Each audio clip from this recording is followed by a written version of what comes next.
la presencia de los compañeros que van a participar y que van a presentar este proyecto tan importante, yo creo que tan interesante, sobre todo para la juventud, para acercar a la juventud a lo que es la historia de España y a los acontecimientos más importantes de nuestra gran historia y añeja historia. Y es importante precisamente pues acercar también técnicamente a lo que es el cómic.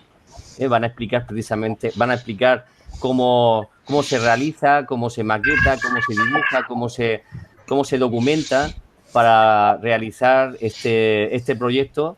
Este proyecto que es Cascaborra, que tiene su página web, que tiene los cómics precisamente a la venta en su página que pueden visitar en internet, que es Cascaborra, y que nos van a ilustrar sobre todo el trabajo, el arduo trabajo que realizan, pues en muchos casos, pues desinteresadamente y de una forma, digamos muy, digamos, cercano al hobby, cercano a esa pasión que tienen por el dibujo y por lo que es digamos, esa técnica que tienen, pues única, que tienen para dibujar lo que nosotros, pues, podemos observar en sus páginas. En primer lugar, voy a dar paso a la asociación, al presidente de la Asociación Héroes de Cavite, que es Ángel Gabriel Benzal, pintado, que nos va a explicar pues, los objetivos y cómo funciona la Asociación Héroes de Cavite. Pues cuando quieras, Ángel, te doy la palabra, ¿vale? Buenas tardes, gracias Alfonso. Bueno, en primer lugar, agradecer a los ponentes su presencia en esta videoconferencia, así como a todos los asistentes. Bueno, dicho esto, recordar que la Asociación Cultural Héroes de Cavite es una asociación de divulgación histórica y con esta conferencia que organizamos junto al grupo de Facebook Los Últimos de Filipinas es la cuarta que realizamos. La primera fue el pasado 24 de abril, que presentamos la asociación celebrando el Día del Idioma Español en la ONU. Continuamos con grandes inventores españoles, el autogiro de la cierva y el submarino Peral. Y la leyenda negra, después tuvimos la leyenda negra en la actualidad con María Elvira Roca Barea. Y bueno, hoy tenemos la suerte de tener con nosotros a los autores del cómic Los Últimos de Filipinas, de Cascaborra Ediciones. Y bueno, dicho esto, te paso la palabra otra vez, Alfonso. Bien, nosotros estamos colaborando, yo como secretario y Ángel como presidente de Héroes de Cavite, estamos colaborando con el grupo de Facebook Últimos de Filipinas, que nos está, digamos, abriendo, digamos, caminos y y explorando juntos pues nuevas posibilidades. Esta posibilidad, además nos lo planteó Miguel Ángel López de la Asunción, pues ha sido muy interesante y nos hemos unido a su propuesta y ha sido, digamos, Miguel Ángel, pues, digamos, una ayuda y su asociación de Facebook Últimos de Filipinas, pues muy importante para nosotros. Miguel Ángel tiene una formación muy importante, es licenciado en Filología Inglesa por Facultad Complutense de Madrid, además cursó estudios de Filología Románica, es miembro de la Asociación Española de Historia Militar, asesor histórico de la Fundación Blas de Lezo, asesor de la Federación Española de Asociaciones de Historia y miembro de honor de la Asociación de Historia de la Universidad Carlos III de Madrid. Además, es un gran amante de la investigación y de la historia militar. Ha centrado su investigación principalmente en la defensa de la posición de Valer, que entronca y además asesoró documentalmente a esta editorial Cascaborra, a estos importantes dibujantes a realizar este cómic que han hecho últimamente sobre el tema de Valer, sobre el sitio de Valer, y es coautor también del libro Los Últimos de Filipinas, mito y realidad del sitio de Valer. Además, ha escrito varios artículos sobre la misma temática en revistas de historia militar.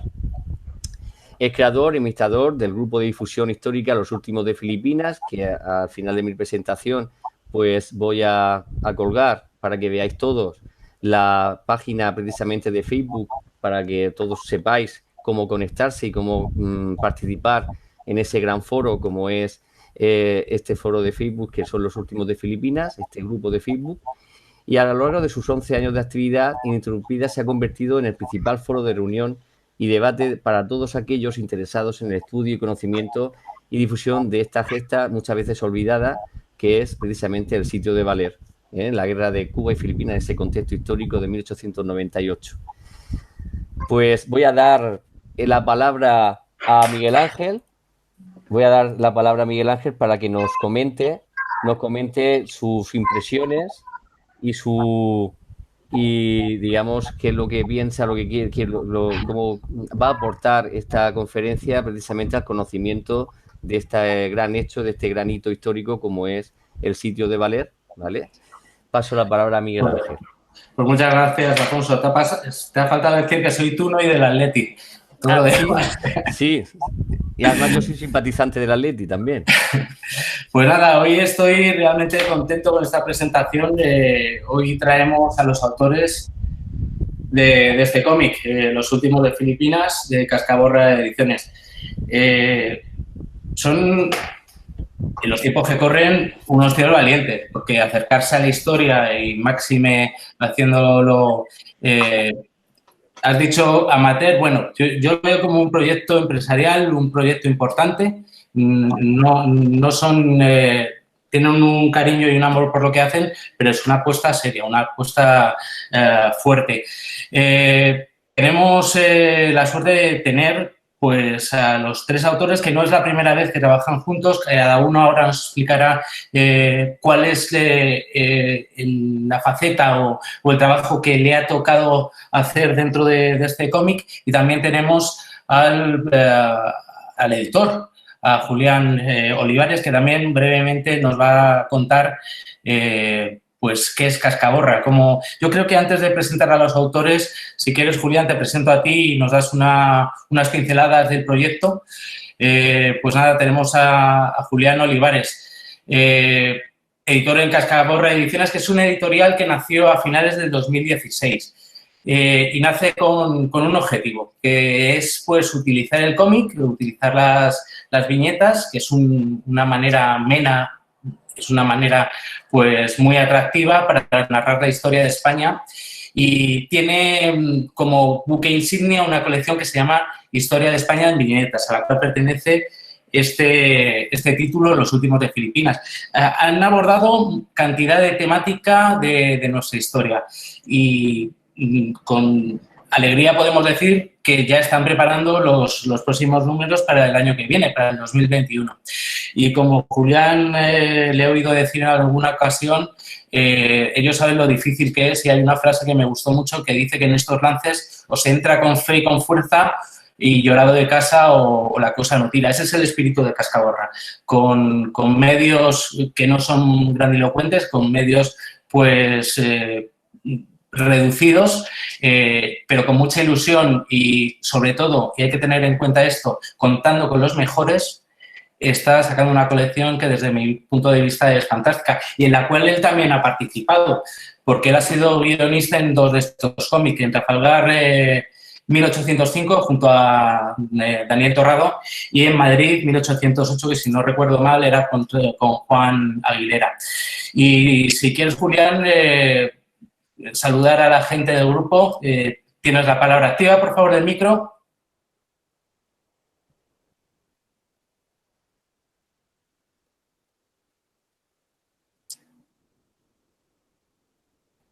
Sí. Alfonso, ¿puedes activar los micrófonos de los ponentes, por favor? No puedo activarlo, tiene que activar él. No me deja. Julián, una cosa. Pincha en el icono de la izquierda. Pues mientras conseguimos que Julián active el micrófono, si queréis, se presento al resto de autores. Fernando Llor, el guionista. Qué difícil es aceptar un encargo o diversos encargos y tener que conocer para hacer un guión los detalles de cada uno de los temas que abordas. Eso le dejó a Fernando Llor. Es guionista de cómic desde el año 2014 y cuenta más o menos con 15 publicaciones diferentes entre las que destacan, por ejemplo, Ojos Grises de Panini en 2016, de la misma editorial en 2018, El espíritu del escorpión, La confesión de Rocketman Project en 2019 o Kurabaku de la editorial Cambric en 2020. En los últimos años ha acumulado diferentes nominaciones a Mejor Guionista Nacional en los premios Carlos Jiménez de los años 17, 18 y 19. En este último año ganó el premio al Mejor Guionista Español en los premios José Sánchez Grau y obtuvo una mención de honor en los premios de bandas diseñadas en Portugal en este año, en 2020. Es miembro fundador de ARC, que es la Asociación Profesional de Guionistas de Cómic, y aparte de dar clases de guión en la Escuela Profesional o Garage Hermético de Pontevedra. Con él ha trabajado en este cómic José Raúl Orte Crespo, que nació en Madrid, no sé si puedo decir el año, me lo han pasado, pero bueno, eso me lo callo. Este madrileño vive actualmente en la provincia de Toledo y empezó sus andaduras artísticas realizando storyboard para la televisión francesa en el año 1996, ya lleva el tiempo. Tras una pausa creativa, eso queda muy bien siempre, una pausa creativa, comienza a colaborar en 2010 como ilustrador en varios libros de terror, la trilogía del Camino de la Cabra y El despertar, de Santiago Sánchez. Hay alguien ahí, de Antonio Sánchez Vázquez, Hijos del Mal, de José Reyero. En 2012 edita su primer cómic como autor completo. Autor completo, luego nos lo aclararéis. Dentro de este cómic cada uno ha hecho una misión, ha tenido su trabajo, pero José Raúl nos consta que es un autor que tiene la capacidad ha hecho varios cómics en su totalidad. Él ha hecho el guión, él ha hecho las ilustraciones y él ha aplicado los colores. Como decía, en 2012 edita su primer cómic completo, que es Gabriel. A partir de este momento dibuja varios cómics de los Estados Unidos, con mayor o mejor suerte, ya luego nos explicará, con editoriales independientes como Victims, Wolf, Sniper, Doctor Orange y Postmortem. En 2018 colabora en Refugiados con un número bastante numeroso de autores, y esta es una obra que se hizo con el fin de ayudar a los niños en Siria afectados por la guerra. En 2019 publica TVOX Darkgate con guión del escritor Tony Jiménez, y posteriormente colabora con la editorial Carmona en Viñetas, se llama así, Viñetas, como dibujante en el cómic Sin novedad en el Alcázar, que casualmente es la obra anterior y en la que también trabajaron Fernando y Jorge, Fernando Boyor y Jorge Hoff. Y bueno, lo siguiente que ha hecho es este fantástico cómic, Los últimos de Filipinas, y actualmente pues esto es así, obra terminada. Hay que empezar con la siguiente. Está haciendo otros proyectos que luego quiero que nos des alguna pista sobre ello. Y Jorge Hoff.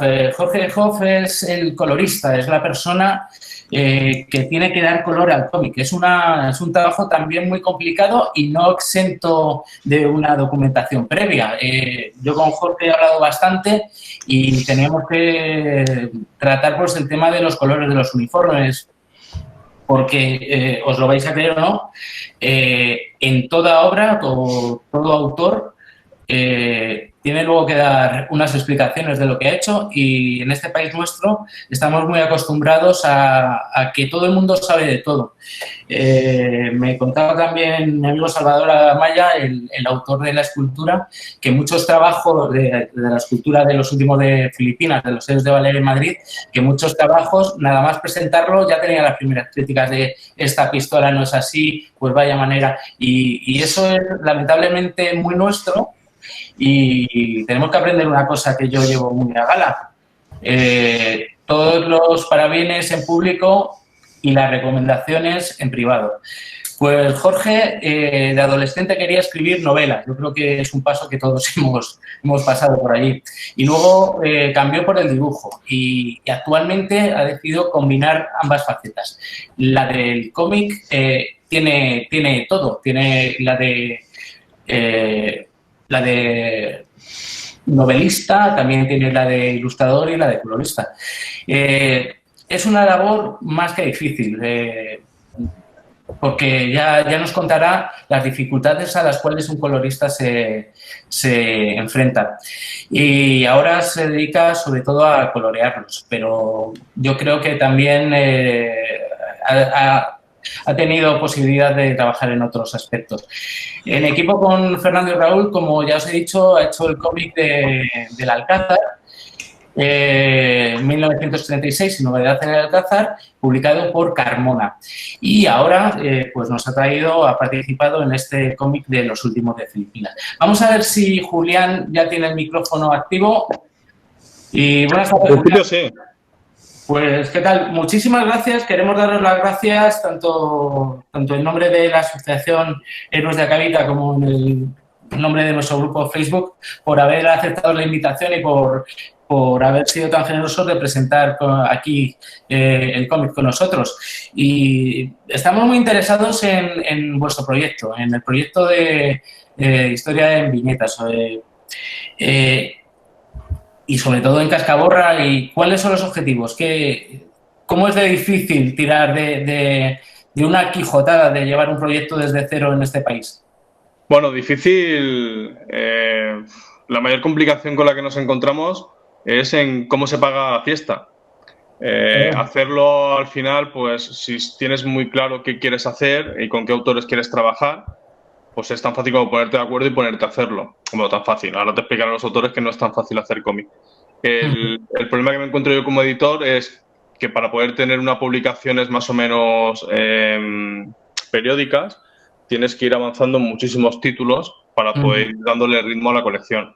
El tener que hacer eso pues supone pues tener que ir adelantando muchas cantidades y, bueno, las ventas del cómic en España no es que sean muy altas, pero nos vamos defendiendo. Acabamos de publicar el número 23, que es el de la batalla de Empel.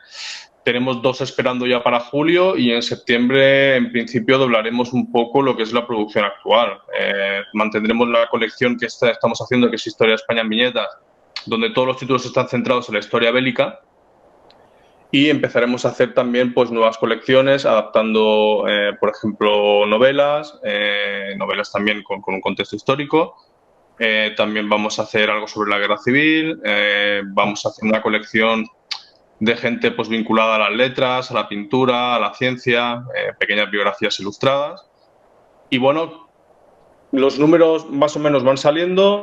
Sí que es verdad que vivimos siempre pues mirando de reojo a la cartilla a ver si nos da para pagar o no nos da para pagar. Pero la verdad que estamos disfrutando mucho de hacerlo y sobre todo estamos encontrando pues muchísimos autores que cuando les presentamos el proyecto, les decimos qué es lo que queremos hacer, cómo trabajamos y cuáles son las condiciones que ofrecemos nosotros a los autores para trabajar, pues encontramos pues mucha predisposición a trabajar con nosotros. Para ser una editorial muy joven, llevamos apenas 4 años, pues yo creo que eso es el mayor logro que hemos conseguido hasta ahora, ser capaces de contar con buenos autores para hacer buenas historias. Es la base de todo. Si no somos capaces de hacer unas buenas historias, por mucho que quieras hacer luego promoción o que quieras llevarlo a los puestos de venta, nadie lo va a comprar. Tienes que hacer buenos cómics para poderlos vender, es así de sencillo. Y en eso estamos. La verdad que nos gusta lo que hacemos, nos gusta cómo lo enfocan los autores y sobre todo disfrutamos mucho porque nosotros estamos aprendiendo los episodios históricos gracias precisamente también a nuestros propios cómics. Es una cosa un poco paradójica, pero en cada título que publicamos al final acabamos encontrando cosas que desconocíamos de ese episodio histórico, fruto pues del trabajo de los autores en la documentación y en cómo plasmarlo luego en el cómic, ¿no?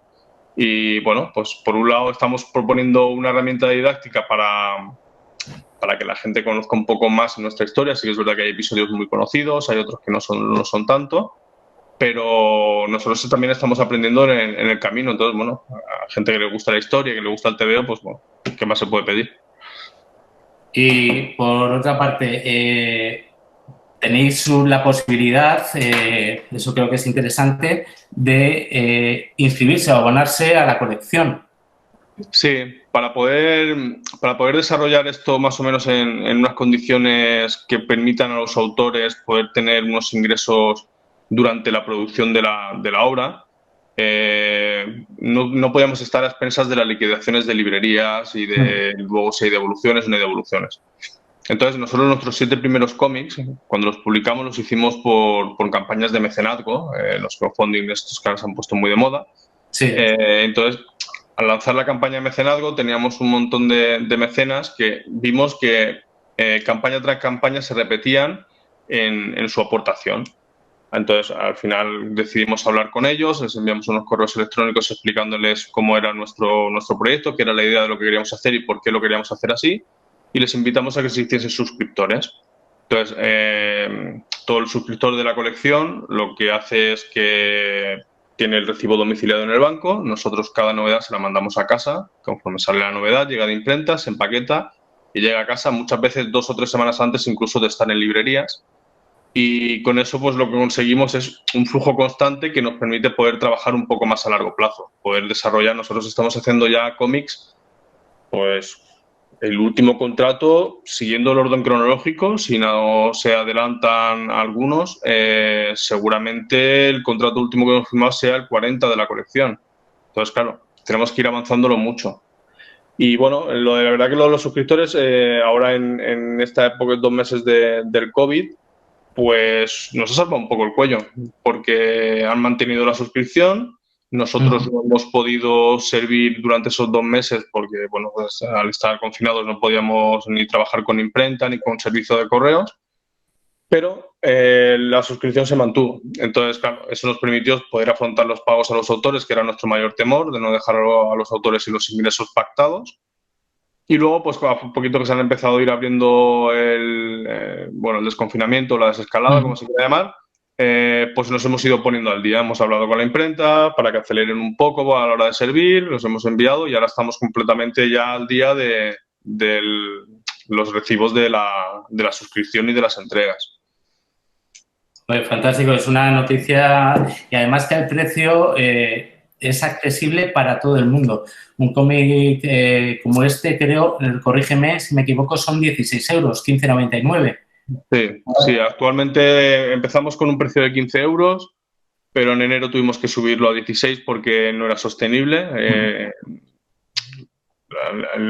Subieron los gastos de imprenta por un tema de precios de papel o no lo acabamos de entender muy bien y lo tenemos en 16. Para ser un cómic de producción propia, que no es una licencia traída de otro país, donde pagas unos derechos y puedes publicar, creemos que es un precio más que justo y que, sobre todo, no retrae a nadie de la compra. Si alguien quiere comprar el cómic porque le gusta la historia que le estamos ofreciendo, lo que no puede ser es que al final la compra no se materializa porque le has puesto un precio excesivo, ¿no?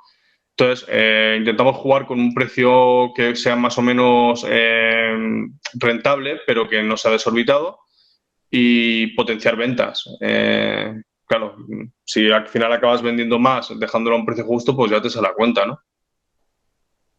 Perfecto, pues si te parece, vamos a dar paso a los autores y le voy a decir a mi compañero Alfonso que mire, por favor, el WhatsApp del grupo, porque hay solicitudes de última hora de gente que se sigue añadiendo a la conferencia. Pues nada, Fernando, Raúl, Jorge, ¿cómo recibís vosotros la invitación a participar en este proyecto? ¿Cómo la recibís? Y sobre todo, ¿qué sabíais o qué conocíais vosotros de los héroes de Valero, de los últimos de Filipinas, antes, después? Y si después de casi un año enfrascados en el proyecto ha habido un cambio de mentalidad con respecto a ellos.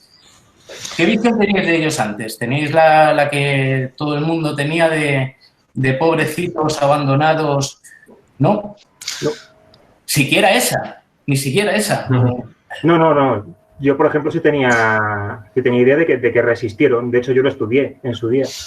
Yo lo estudié, pero vamos, que fue el último bastión y que resistieron hasta que se tuvieron que ir y ya está. Es lo que sabía, pero bueno, no conocía tanto detalle, pero sí sabía que aguantaron ahí, que aguantaron mucho tiempo. La verdad es que no conocía la historia hasta hace no mucho antes, un par de años tal vez, y solo gracias al Ministerio del Tiempo, nada más. Sí, antes no había oído hablar del tema. A mí, vamos, tienen sus carencias y, bueno, los uniformes no son de la época y, bueno, han hecho una visión así muy idílica también, que no sé por qué siempre los desertores son los tíos majos de tanto de la película como del ministerio, pero tengo que alabar lo que hicieron, que es ponerlos un poco sobre el imaginario. Se les había, pues salvo algún grupito de pirados como es nuestro grupo, que somos 6.000 y pico, el resto pues no... los tenía olvidados, realmente. ¿Y tú, Fernando, qué sabías de ellos? Pues yo la verdad es que no conocía demasiado. Sí que había visto alguna adaptación cinematográfica porque estudié Historia del Cine. Yo vi la película del 45. la tuve que ver en Historia del Cine Español. Bueno, la película del 45, en fin, pues está hecha en la época que está hecha y con la forma que tiene y tal, ¿no? Pero luego sí que había visto alguna cosa más, ¿no? El capítulo que decía Jorge del Ministerio del Tiempo y la película más actual. Y bueno, la verdad es que esto ya lo hemos hablado más veces, ¿no? El tema de querer contar 337 días en una película de hora y media o en un capítulo de 70 minutos o tal, es muy complicado, es muy, muy complicado, y ese era un poco el reto que teníamos nosotros también, el cómo contamos todo esto en 60 páginas y que quede más o menos bien, ¿no? O que por lo menos no desvirtúe lo que ocurrió, ¿no? Y bueno, esa era un poco la mayor dificultad que teníamos. Y en cuanto a si cambió mucho, bueno, yo creo que sí, que mi visión sobre el hecho histórico en sí no solo cambió, sino que digamos que ahora, al estar tanto tiempo metido en la documentación y haber bufeado tanto en el tema, pues tienes otra perspectiva. Te cambia completamente, simplemente por el hecho de saber más, de conocer más, ¿no? Eso te permite el conocer muchos más detalles que antes no conocía y que además en la ficción están tratados pues de maneras muy, muy dispares, ¿no? Y a veces exageradas o a veces fuera de toda lógica. Pero bueno, ahora no es que me considere un experto ni mucho menos, pero creo que puedo tomarme un café con alguien hablando del tema. Y sobre todo, eres consciente de lo que habéis hecho. Estás permitiendo que mucha gente también se pueda tomar ese café hablando del tema. Eso es importante. Yo tengo que deciros algo que habéis utilizado el poco espacio que tenéis de una manera muy inteligente. Habéis metido fases o etapas de la defensa de Valer, incluso posteriores, que muy poca gente conoce. De hecho, muchas de ellas las descubrimos nosotros en el libro. Y no voy a destriparlo, ni mucho menos, no voy a dar mucho detalle del cómic para que la gente lo lea, pero habéis utilizado un hecho importante en Valer, que ocurrió en Manila, para hacer el hilo conductor, para poder hacer esos flashbacks, para poder introducir episodios del sitio que de otra manera hubiera sido muy, muy complicado. Y, joder, yo cuando lo vi dije, joder, estos tíos, qué bien lo han hilado, ¿eh? Necesitábamos algún tipo de truco formal para poder contar todo lo que ocurrió allí dentro, y me refiero a dentro de la iglesia más que al ataque externo, ¿no? Porque yo creo que nos hemos centrado más en lo que ocurre dentro de la iglesia que en los ataques continuos, porque bueno, pues digamos que eran repetidos y eran más o menos con sus variantes, pero no paraban de ser ataques, ¿no?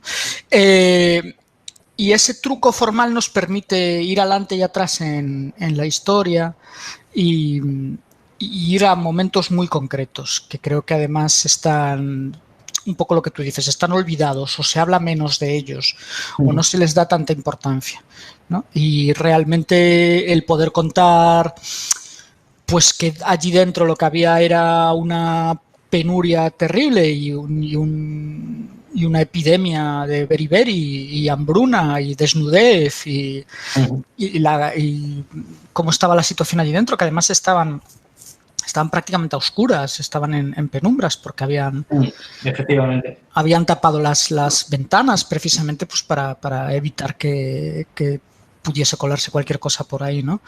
Entonces, claro, yo me veo en esa situación y digo, hostia, era muy difícil, ¿no? Y yo cuando estuve documentándome, a mí lo que me interesaba era contar eso. O sea, a mí contar pues hemos disparado tantas balas y hemos matado tantos filipinos. Bueno, pues no me interesa tanto, ¿no? Me interesa más la parte humana de la resistencia, no solo al ataque externo, sino a todo lo que hay dentro de la iglesia y todo lo que hay dentro de cada uno de los soldados, ¿no? Dentro de cada uno de los que está allí dentro, porque, joder, o sea, es un esfuerzo muy grande de supervivencia. Yo coincido plenamente contigo, porque si de algo estoy orgulloso es de haber puesto nombre a muchos de los héroes de Valer, sobre todo a los fallecidos, a los que cayeron en el sitio, que de eso no se acordaba nadie. Y siempre lo digo, siempre que doy una charla, una conferencia, la parte humana. Ellos eran personas con nombres, apellidos, una historia previa, una historia en Valer y, bueno, en el mejor de los casos, una historia final. Y eso lo he visto en el cómic. Habéis tirado de hechos también personales, de historias personales, de pequeñas cositas que conocíais o que os habéis informado de cada uno, y os puedo asegurar que en esto, como en todo, hay grandes conocedores del sitio de Valer. Por ahí veo entre la gente que nos acompaña a Rafa Galván, que es el creador de la página del desastre del 98, que es un avezado conocedor del sitio de Valer, y te aseguro que incluso para esa gente les vais a sorprender. Habéis hecho un gran trabajo. Y no os lo digo como amigo, sino como un simple lector. ¿Y qué tiene de distinto? ¿Qué dificultad habéis encontrado en este cómic que quizás sea reseñable? No sé, Raúl o Jorge. ¿Qué habéis dicho? Joder, ¿esto cómo lo afronto? A ver, ¿qué os ha dado dolor de cabeza? Yo la verdad es que bastantes cosas, sobre todo ten en cuenta que soy un novato, es mi segundo cómic y la verdad es que ha sido bastante difícil. He tenido que enfrentarme a bastantes cosas que me han costado. Ojalá, encima estaba, cuando empecé el cómic, terminando a medias el anterior proyecto.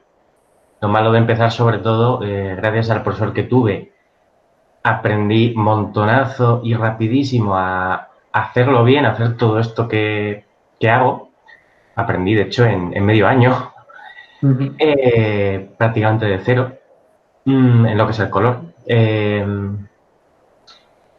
Pero claro, al principio, pues hacer cada página pues te lleva días y luego ya vas cogiendo velocidad.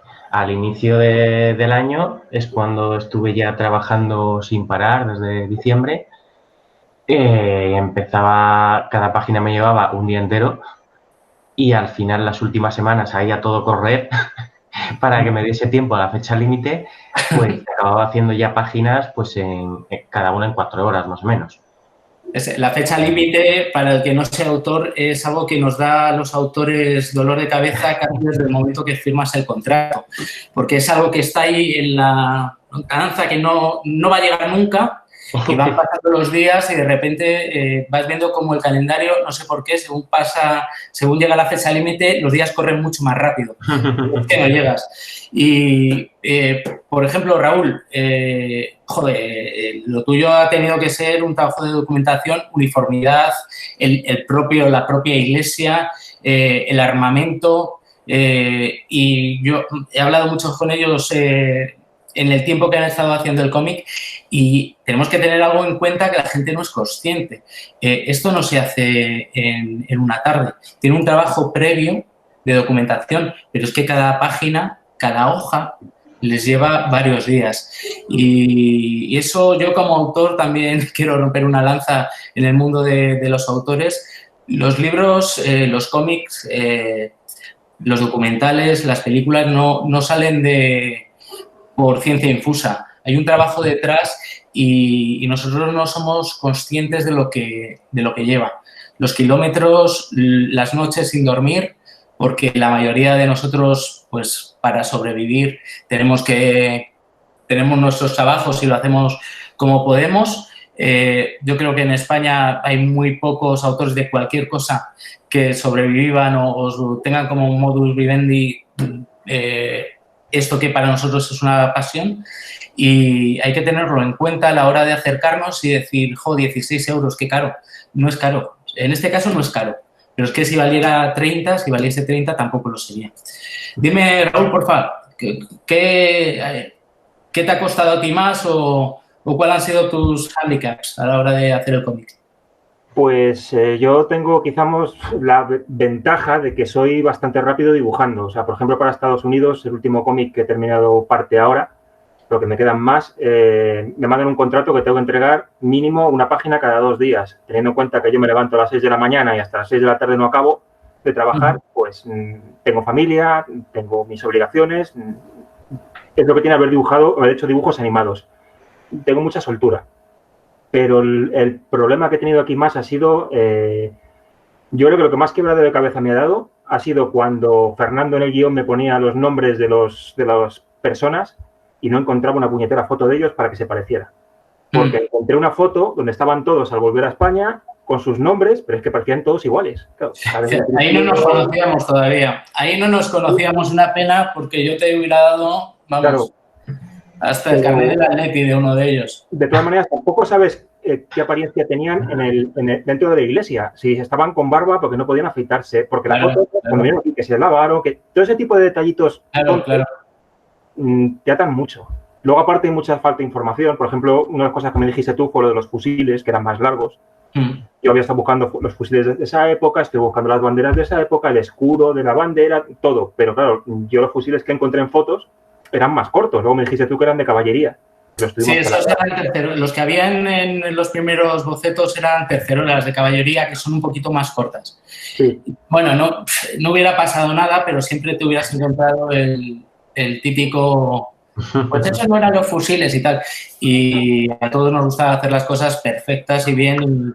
Y tengo que decir que fue un trabajo añadido al que ya tenían, retocar todas las viñetas que ya estaban, incluso alguna coloreada, para adaptarlos a los fusiles reales. Y pues mira, daros las gracias también por ese punto.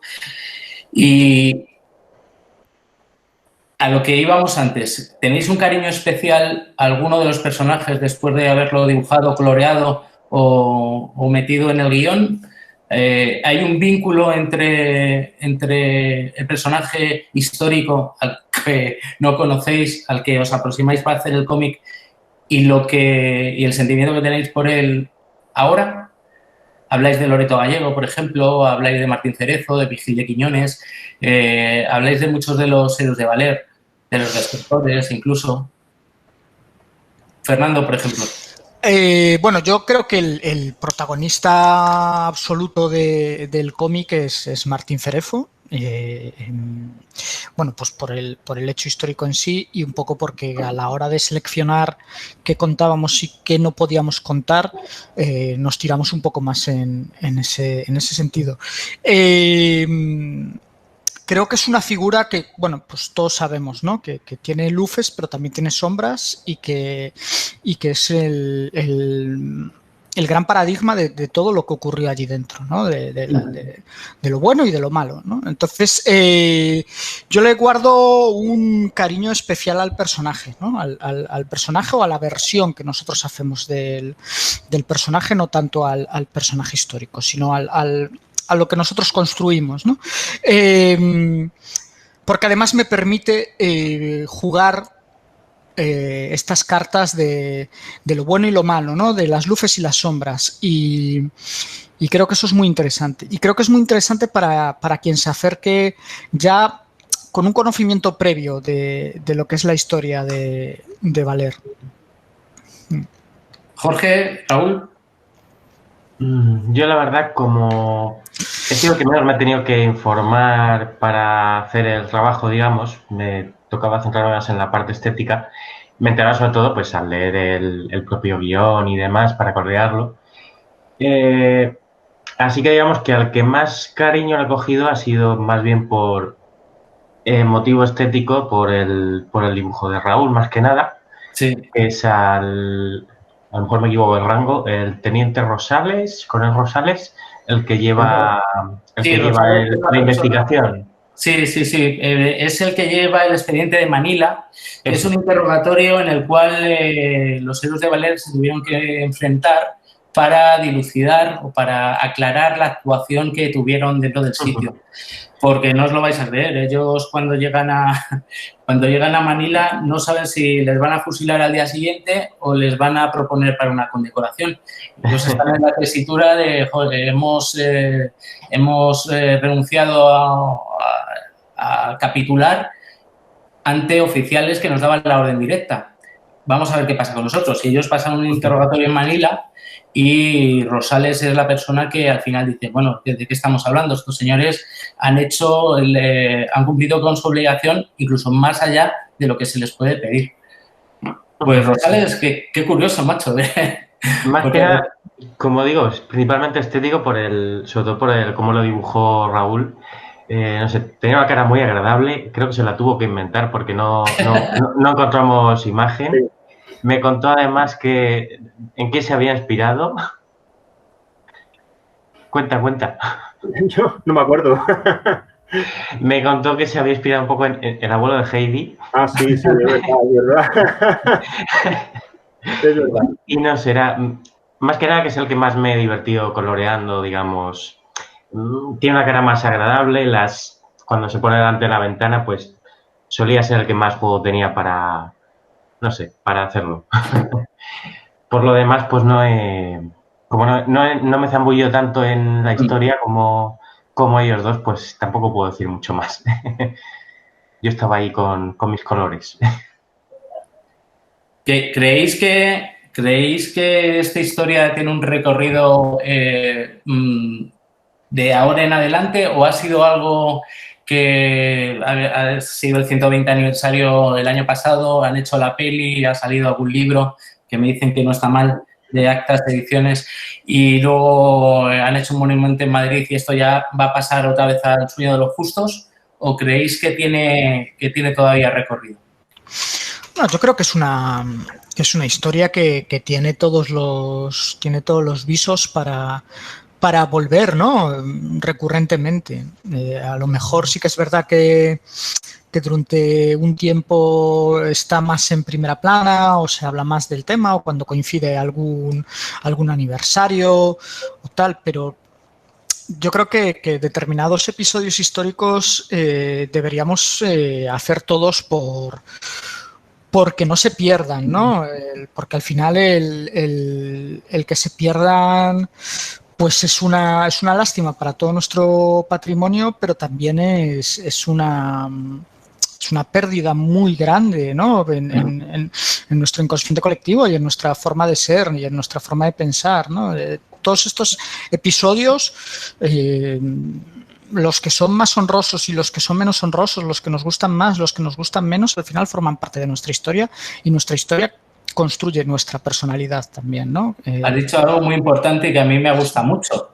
No solo hay que vivir de las victorias, sino también de las derrotas. Yo tengo un amigo, Enrique Sicilia, que es autor también, y él solo escribe o ha escrito varias obras, pero se ha especializado en derrotas.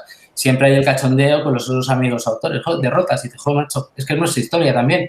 Y precisamente en esas derrotas ha salido lo que antiguamente se llamaba la rasmia. La rasmia es una palabra que se ha perdido en castellano, no se utiliza, que es lo que caracterizaba al español, que era esa fuerza, ese empuje que le hacía capaz de resistir en situaciones que quizás otros ya se hubieran rendido. Estoy viendo dentro de los participantes varios descendientes de los héroes de Valer. ¿Les queréis decir algo? Pues que muchas gracias por venir a la presentación del cómic, que nosotros lo hemos hecho con toda la pasión de la que disponemos y con toda la energía, y bueno, esperamos haber hecho un trabajo que honre la memoria de sus familiares, claro. Seguro que si yo tengo gran amistad con muchos de ellos y es gente pues que está muy agradecida de que se saque del olvido a unos héroes que incluso en sus pueblos, fíjate tú, macho, en algunos de sus pueblos tenían calle y se las han quitado. O no tienen un monumento cuando otro tío que no ha hecho nada y que no es del pueblo lo tiene. Y eso yo creo que es muy, muy injusto, más que nada porque nadie es profeta en su tierra, pero tenemos que tener un agradecimiento a la gente que ha hecho por nosotros y porque nosotros seamos hoy lo que somos, cosas. Por ejemplo, estoy viendo a la bisnieta de Loreto Gallego, que es la persona que lleva la carta, que les informa. Le llega una carta desde Requena informando que estamos en guerra con los Estados Unidos. Eso es muy, muy curioso, muy interesante, porque es una carta real, pero que vosotros habéis llevado al cómic. Y son esos pequeños detalles que hacen a este cómic algo pues muy interesante y muy especial. ¿Qué más podemos añadir? Y si queréis pasamos ya al turno de preguntas. Por ejemplo, Raúl, Jorge, o incluso Julián, ¿qué nos queréis contar? No sé, si queréis os enseñamos algo del proceso creativo. Eso sería fabuloso, eso sería fabuloso. Hemos preparado ahí unas diapositivas, unas cuantas ejemplos de las páginas y tal, de cómo hemos trabajado. Entonces, podemos empezar a ver, voy a ver si puedo compartir. A ver si no ligo ahora. Compartir ahora. Bueno, iba a compartir Alfonso, veo. O Alfonso, deja si quieres que elija la presentación Raúl, ¿no? Sí, pero ¿sale la imagen? Yo creo que sí. Sale la presentación y yo creo que... Sí, yo ahora comparto. Vale, es que ha pasado una cosa, Miguel, que he tenido un problema técnico y no podía compartir las imágenes. Quería compartir la página de Facebook de Últimos de Filipinas. Pues no hay problema. No hay problema. Raúl, intenta compartir tú esas imágenes que nos quieres mostrar. Deja yo de compartir. Eso es. Vale. A ver. Vale, vamos a ver, que tengo yo aquí una carpetita. Bueno, pues vamos a coger, por ejemplo, una página, que es una página de guión. ¿Se ve? Sí, vale, pues es una página de... Sí que se ve. He cogido esta primera, que es como muy cortita, que es lo que Fernando nos dio. No sé si Fernando quiere comentar alguna cosa, pero vamos, es el correspondiente a la página 9 del guión. Aparentemente hace muy poca cosa, tal. Entonces, lo siguiente que hacemos normalmente en el proceso creativo, porque Fernando yo no le dejo que se libre, y le digo, no, ahora te voy a mandar yo todo lo que voy haciendo y tú me tienes que decir que estás de acuerdo. Entonces, lo primero que le suelo mandar es esto, que no se ve muy bien, pero es la distribución que yo creo que queda más vistosa o que puede ser narrativamente mejor. Él es capaz de verla, aquí su mérito, él es capaz de verla y me dice, sí, vale, la distribución me parece correcta, tal. Entonces pasamos ya a lo que es la siguiente, que es los lapiceros. Estos son unos lapiceros que también se los presento a él, a ver si los puedo agrandar un poquito. Se ven un poco mal, es que el lapicero, yo dibujo un lapicero azul, ¿vale? Entonces, es lo que hay, ¿no? Yo creo que agrandarlos ha visto peor. Aquí más o menos, esta página en concreto se la ha quedado a mis padres. La original, mi padre cuando la vio le dijo que le gustaba mucho, que le gustaba sobre todo mucho el plano de Martín Cerezo aquí abajo, y se la han quedado, la tienen enmarcada en el salón. Ya sabéis, orgullo de padres. Claro, joder, no es para menos, macho.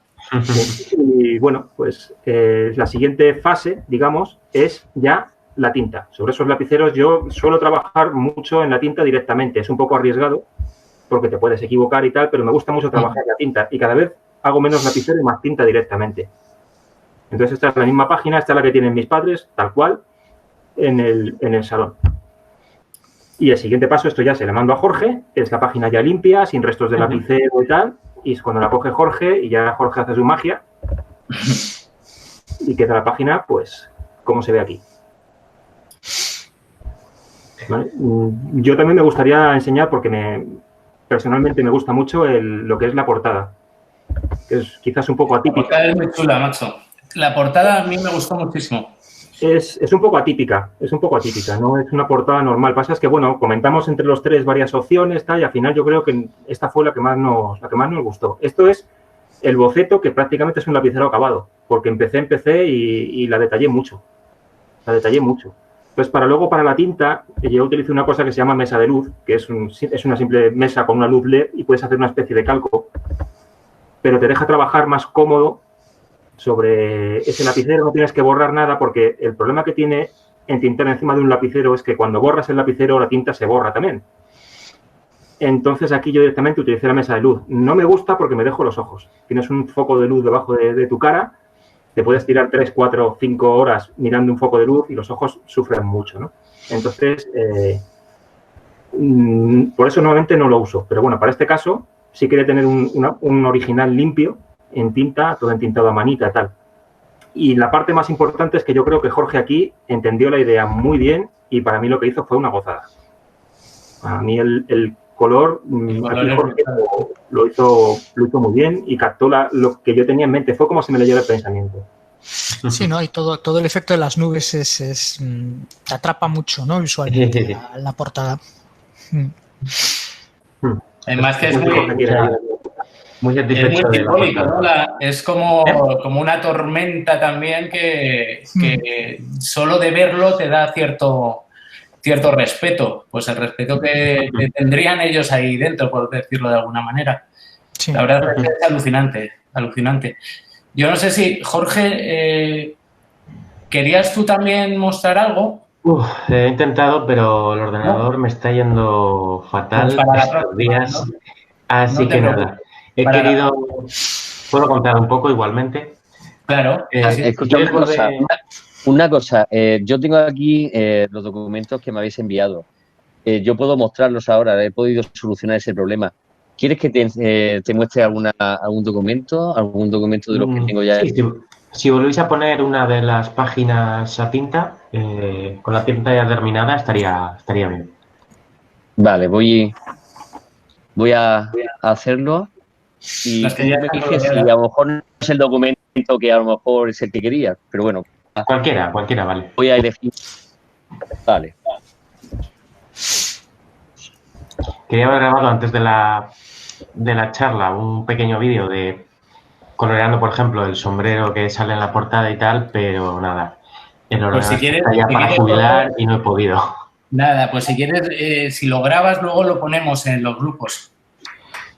Lo enlazamos le metemos la portada del cómic y yo creo que quedaría muy chulo también como promo. A ver si puedo sacar un rato y conseguir hacerlo y que tire, porque es que se me bloqueaba el ordenador entero al intentar grabarlo. Estaba viéndose ya. En unos segundos se abre el archivo. Está cargando. No sé si se verá ahora. Está abriéndose el archivo. Ahí tenemos ya. ¿Se ve? Ahí está grabándose. Pero ese es el lapicero, me parece. Está cargándose. Ahora sale. Sí, es la de lapiceros, esa. Sí, es la carpeta que tengo yo. Te digo porque a lo mejor preferís que comparta yo, que parece que voy más rápido, no sé. Pues Alfonso, si quieres vamos a dar un poco de agilidad. Vamos, que la suba Raúl, si no te importa, Alfonso. ¿Se ve ahora? ¿Aparece ahí? ¿Lo veis? Ahora. Pero ese es el lapicero. ¿Se ve? Sí. Pero ese es el lapicero. Una con color, una ya terminada. Uno con color. Voy a elegir otra a tinta, ¿no? Sí, pone una que ponga tinta o entintada o... Mira, por ejemplo, abajo. Sí, hay una en color. Esta misma, da igual. A ver, está abriendo aquí la... Contar un ratito, pues, con esto mismo. A ver, tarda un poco.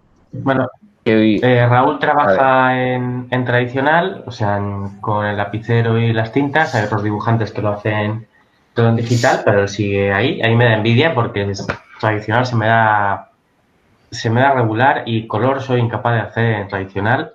Se me dan fatal los pinceles, así que yo trabajo todo en digital. El primer paso de todos, una vez que me lo pasa ya escaneado, a ver si carga la imagen.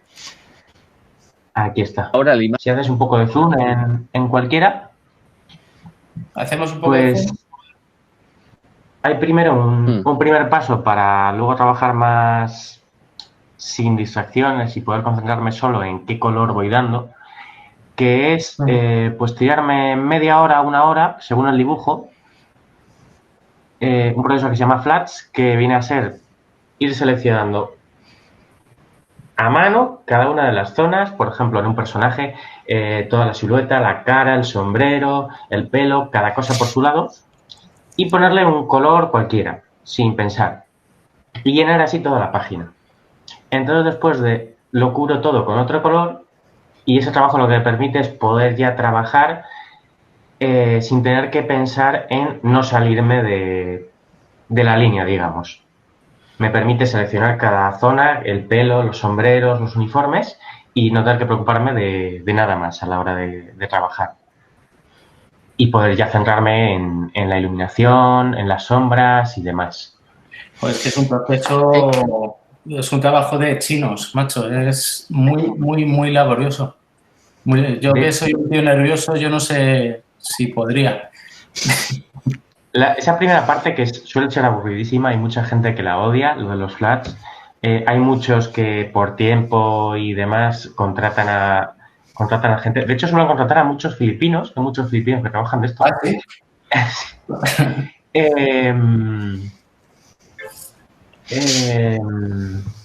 A mí me gusta hacerlo, la verdad.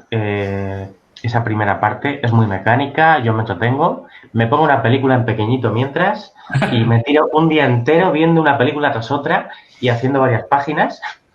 Pero de la época, por supuesto, ¿no? De los últimos de Filipinas, ¿no? De lo que pille, no hay tantas de los últimos de Filipinas para llenar eso. Me habré visto una veintena de películas. Te lo digo que si pones la película de los últimos de Filipinas, como es tan mala, ya te apuras tú, ya lo haces para terminar lo antes posible. La verdad es que la película me la vi para documentarme visualmente, y en ese aspecto, aún de hecho no sabía nada de la historia, sabía que las películas, pues tal como son, pues coger las historias con pinzas, pero visualmente fue una ayuda muy grande, la verdad. La película visualmente me pareció preciosa. Tienen muchos aciertos. Yo participé, hasta que me fui, participé en el proyecto y el regidor se le ocurrió mucho porque hicieron 7 uniformes para cada personaje para mostrar esa degradación a lo largo del tiempo de los uniformes y con una figurinista que es Paola Torres, que se le ocurrió mucho y los uniformes estaban bastante bien. Luego el tema de la guarnición y tal, regular tirando a mal. Los fusiles, por ejemplo, no eran de la época, eran de 1916 y distintos, pero se ambientó muy bien, se buscaron multitud de cosas de época y la verdad es que puede servir de ayuda para, si no rigurosa, pero sí por lo menos para acercarte al proyecto. No tanto también la documentación, que ayuda también, sino eso, no sé, el ambiente, las luces que tienes, me pareció precioso. Yo intenté basarme un poco en ello. El problema, había una dificultad extra en este cómic en concreto que me hizo un montón de quebraderos de cabeza, que es como el guión se basa mucho en saltos temporales continuamente, en la investigación en Manila a diferentes épocas, tanto al inicio hay una época al inicio de cuando se enteraron de la noticia y les atacan y se guarecen en la iglesia, como escenas durante todo el asedio y al final. Entonces, claro, como parte del trabajo de color es dividir visualmente cada una de esas escenas. Luego no solo eso, encima cada escena, por ejemplo, en la propia investigación, en la sala de juicios, digamos, también tiene saltos de que de repente en una viñeta están por la mañana y de repente están en el atardecer y tengo que mostrar todo eso. Y la verdad es que fue un quebradero de cabeza, fue un desafío bastante gordo que tuve que enfrentarme, diría que la mayor dificultad. Entonces a veces lo conseguí hacer con mayor éxito y otras pues teniendo que conformarme y tirar para adelante, tomar nota para el futuro. Desde luego he podido aprender mucho a la fuerza. Mira, estoy viendo un detalle sobre los hombros de Martín Cerezo. Está el empleo que lleva en el ejército, que es de segundo teniente, y es riguroso al 100%.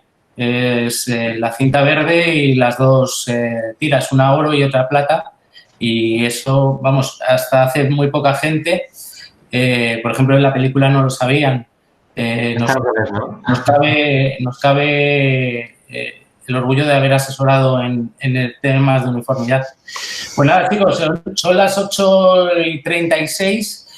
Yo quiero agradeceros las explicaciones. Es un verdadero lujo contar con información de primera mano que, de hecho, nos va a hacer pues acercarnos con más cariño, si cabe, a esta edición de Los Últimos de Filipinas. Y ahora viene la parte de las preguntas, que es donde más, yo creo, disfrutamos todos y damos la oportunidad de que nuestros amigos que nos acompañan hoy aquí pues pregunten.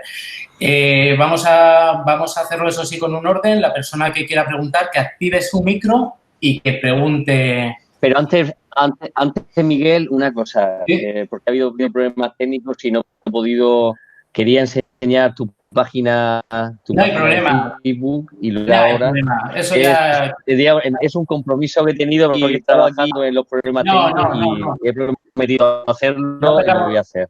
Quiero enseñarle al público el... No, ahora que suena quiero... A ver, aquí está.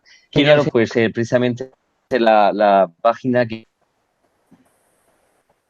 a todo el público, un foro de Facebook sobre este crucial momento de la historia de España, que es el sitio de Balear, y justamente el grupo de Facebook Últimos de Filipinas. Y esta va a salir ahora la página precisamente que podéis todos visitar, y precisamente ver la dirección de Facebook para poder, ahí está, al final lo he conseguido. Aquí tenéis precisamente la página y ahí la dirección de Facebook, ¿vale? Y nada, era un compromiso, Miguel Ángel. Y ahora doy paso, a las preguntas. Pues vamos a ver. Están tanto Fernando como Raúl como Jorge a vuestra disposición. Julián tampoco se escapará de alguna pregunta. ¿Quién quiere preguntar? ¿Quién quiere ser el primero con un orden?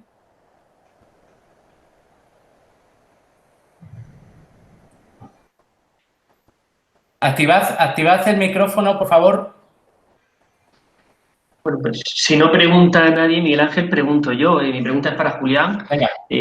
¿Qué le llevó a especializarse en temas históricos, ¿no? Porque a nivel de cultura, pues no se entra mucho o a cualquiera de ellos, a cualquiera de los cuatro. ¿Qué os llevó a especializaros en temas históricos y no en otras, a lo mejor, materias, aunque algunos vais compaginando? Pues quien quiera.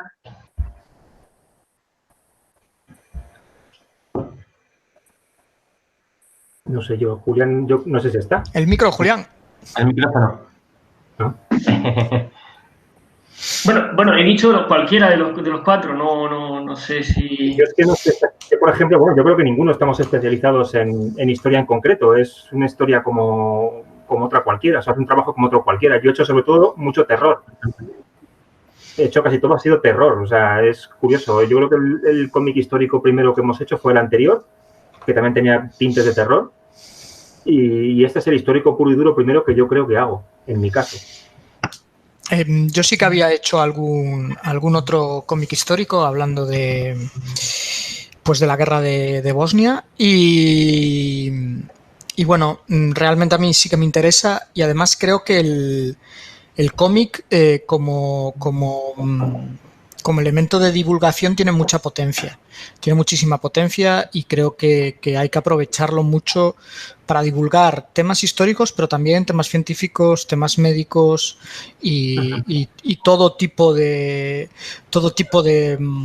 campo puede ser divulgado a través del cómic, porque no nos olvidemos de que estamos en la época de la imagen y el texto, estamos siendo bombardeados constantemente por la imagen y el texto, y el cómic incorpora ambas cosas de manera natural, es nuestro hábitat, la imagen y el texto, entonces nos sirve para divulgar cualquier cosa y es más actual que nunca.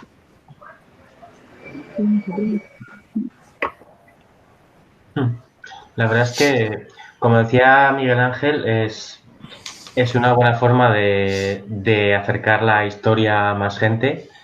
La verdad, si tuviese un poquito más de tiempo y bueno, también, qué decir, de dinero del tema de los cómics, pues está lo suyo. Me gustaría coger muchos más, pues para poder acercarme a muchas más historias como esta. Quería añadir también que no solo es una forma de acercar la historia a los jóvenes, sino una gran forma de acercar los cómics históricos, de acercar los cómics también a los adultos que no habían leído cómic antes. Como es algo que se suele considerar mucho cosa de niños, de chavales, pues la verdad es que sería estaría bien conseguir auparlo para conseguir acercar los cómics a mucha más gente que lo ven de esa forma. Por ejemplo, pienso en mi padre, que claro, la mayoría de cómics que tengo pues no son de su grado, soy más de fantasía y ciencia ficción generalmente. Pero hace poco me compré un cómic de historia y conseguí que se lo leyese y, oye, pues lo disfrutó y tal. Y como ese, pues muchos más, como este que hemos hecho, o el resto de Cascaborra, pues sería una forma fenomenal de acercarlo a más gente. Yo me aficioné a la historia, a vosotros os lo he contado, por un cómic que me regaló mi abuela que se llamaba De Grumete Almirante, que era un cómic de un niño en un pueblo de Inglaterra que entra en la Armada y es como por distintas hazañas llega almirante de la Armada Británica empezando de Grumete. Pues a mí, vamos, yo os lo he contado a vosotros, yo me lo leía 3, 4, 5 veces por semana, me sabía los diálogos, me sabía cada viñeta, pero macho, cada vez que lo abría lo disfrutaba como si fuera la primera vez. Y como tú bien dices, el cómic no es de gente joven en exclusiva, el cómic es para todos. Yo supongo que vosotros como autores, cuando estáis haciendo el cómic, no estáis pensando que va a una persona de 15, 16, 17 años o de 10 o de 12. No estáis pensando en un público más global. ¿Quién se anima a la pregunta? Miguel, sí. Mira, porque estoy viendo precisamente a un niño y vamos a dar la palabra a un niño. Fantástico. Para que pregunte precisamente a cualquiera de vosotros, pues desde la inocencia de un niño, pues a ver, ¿cuál es la pregunta? A ver, damos la palabra a este niño. A ver, Pablo Moya, ¿no? Bien. Haga la pregunta. Mi hijo quiere hacer una pregunta. A ver. Que si los cómics hacen gracia. Cuando los cobras, ¿verdad? No. ¿Hacen gracia los cómics? Depende del cómic. De todo, claro. Lo bueno que tiene el cómic es que puedes... A ver, aquí en España a lo mejor no tenemos la mentalidad que pueden tener, por ejemplo, en Japón. En Japón el manga es un abanico inmenso. Tienes manga histórico, tienes manga de humor, tienes manga para todos los públicos, todas las edades, todos los gustos. Este cómic en concreto no es divertido, es histórico y es una etapa de la historia un poco dramática. Es más bien, no sé. Bueno, veo que está Julián ahí, a lo mejor Julián también puede un poco, como editor, explicar un poco mejor. Bueno, nosotros en los cómics que vamos haciendo sí que hay algunos de ellos que tienen algún puntito de humor, pero siempre jugando con la historia, ¿no? Entonces son, bueno, pequeños guiños que se hacen, pues porque los lectores muchas veces saben lo que sucedió después del episodio histórico y entonces le haces ese guiño y tal, pero no es un cómic como para reírse, por así decirlo. Son cómics históricos, de entretenimiento, de aprendizaje y sobre todo, pues de un poco de evasión también, ¿no? Estoy viendo que hay una persona que ha hecho una pregunta, Reyes Gallego. Activa el micrófono, Reyes, y haz la pregunta a los autores. Dice que no. Reyes es bisnieta de Loreto Gallego. Y nada, os da las gracias por el cómic y os pregunta si es un personaje que sale mucho dentro del cómic. ¿Lo recordáis? Pues sí que tiene 2 o 3 intervenciones bastante importantes dentro del cómic, que no las quiero desvelar por no hacer el destripe, el spoiler y tal, pero sí que si no recuerdo mal sale en 3 momentos muy importantes para la trama. Sí. Poquito por la limitación que hay, evidentemente, tantas personas, tantos días en tan poca página, pero sí sale, sí. Loreto sale, además, dentro de los, digamos, personajes secundarios, yo creo que tiene bastante protagonismo. Que no cuenta que son muchos y que podrían salir. Y no sé si es de los que se consiguió foto y conseguimos que se pareciese un poco. Yo creo que yo os mandé alguna. Sí, no lo sé. Sí, pero yo le tuve que hacer una versión un poco personal, como a todos a fin de cuentas. Luego tuve que variarlo un poco. Porque Martín Cerezo es de que más fotos había y lo tuve que variar un poco a mi aire, porque quería que tuviera una cierta personalidad.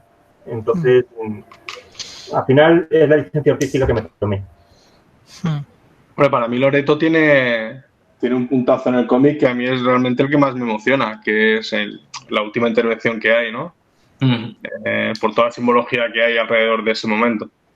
Sí, es que prácticamente es uno de los que cierra el fin del asedio, ¿no? Entonces es sí, luego se puso el sol. Sí, pero que estaba documentado, ¿eh? O sea, quiero decir que no nos inventamos nada. Nada. La culpa en todo caso es de Miguel Ángel. O sea. Pero bueno. Sí. ¿Alguien más? Las últimas preguntas. Tenemos yo creo que tiempo para un par de ellas más y antes de las 9 yo creo que sería una buena hora para despedirnos. Yo Miguel Ángel, yo quería hacer también, pero esto ya a título personal. Yo soy profesor de historia y quería preguntaros, porque digamos habéis hecho cómics sobre unos periodos concretos, ¿no? Sobre historia contemporánea e historia moderna. Quería preguntaros si digamos del periodo de la Edad Media o, por ejemplo, de historia antigua, refiero al periodo precisamente íbero o romano, os estáis planteando algún proyecto, digamos, sobre la conquista precisamente de Hispania, o, por ejemplo, hechos como, por ejemplo, las guerras médicas en la península, con Julio Cornelio Escipión, o Viriato. Yo tengo un proyecto que estoy preparando precisamente justo antes de la entrada de Escipión en España y que ocurre en torno a poblados íberos. Pero de momento es simplemente un proyecto que además me está costando muchísimo encontrar documentación, porque esa es una época, claro, al ser una época ya tan antigua es muy difícil y además está constantemente investigándose, descubriéndose detalles nuevos y hay veces, tengo un amigo que es arqueólogo y me lo dice, hay veces que el hecho de llegar a un descubrimiento nuevo te varía mogollón de años de estudio, pero a lo mejor 50 años de estudio, que lo último que se ha hablado en las últimas 5 décadas sobre ese periodo concreto no vale para nada o hay que no es que no valga para nada, hay que como que reorientar de nuevo todos esos estudios para comprender bien la época. Y es muy interesante y los rituales que utilizaban los íberos, ¿no? Distintos rituales que tenían, religiosos y ceremonias y tal. Y es va un poco de eso la historia que estoy contando. También es verdad que me lo llevo a un campo más de aventuras, más de un cómic de estilo franco-belga, ¿no? De historias más de aventuras y tal, pero situado en aldeas de pueblos íberos justo antes de la llegada de Scipión.